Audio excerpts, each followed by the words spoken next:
Hello everyone, আসসালামু আলাইকুম। আমার নতুন আরেকটা ব্লগ ভিডিওয়ে আপনাকে স্বাগতম। আমরা কক্সবাজার গিয়ে কোথায় গেছিলাম, আজ আপনাদের নতুন আরেকটা ভিডিও আপনাদেরকে সেটা দেখাবো। আমরা কলাতলি ব্রিজ থেকে অটো নিয়ে আমরা চলে যাচ্ছি। এটা হচ্ছে কাঁকড়া বিচের ওদিকে। অসম্ভব সুন্দর একটা জায়গাগুলো দেখতেই পাচ্ছেন। দেখেন, রাস্তার দুই সাইডে পাহাড়, না দুই সাইডে পাহাড় না, এক সাইডে পাহাড় আর এক সাইড থেকে দেখা যাচ্ছে সমুদ্র সৈকত।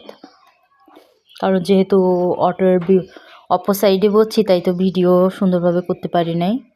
তারপর এদিকে দেখেন, এখান থেকে দেখা যাচ্ছে যে সমুদ্র সৈকতের ভিউ, আর রাস্তার দুই সাইডে ঝাউ গাছগুলো আসলে খুবই ভালো লাগছে।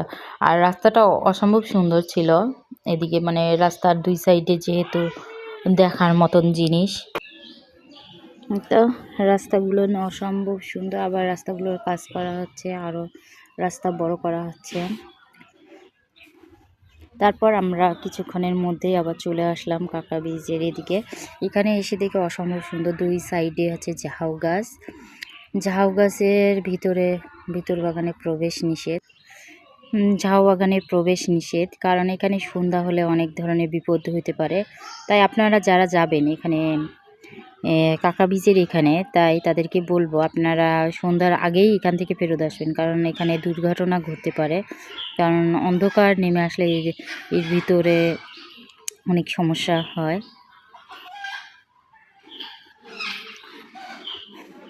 তারপর ঝাউ বাগানের এই রাস্তা দিয়ে যাওয়ার পর আমরা কিছুক্ষণের মধ্যেই চলে আসলাম সমুদ্র সৈকতের পাড়ে।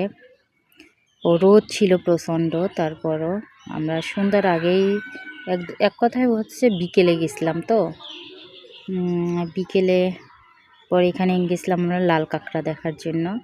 আসলে এখানে লাল কাঁকড়াগুলো এতটাই চালাক, আমাদেরকে দেখার সাথেই সাথেই গর্তের মধ্যে ঢুকে যায়।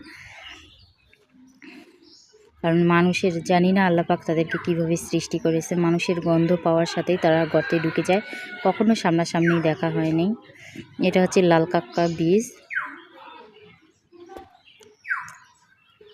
তারপর আমরা এখানে অনেক ছবি ফটোশ্যুট করলাম।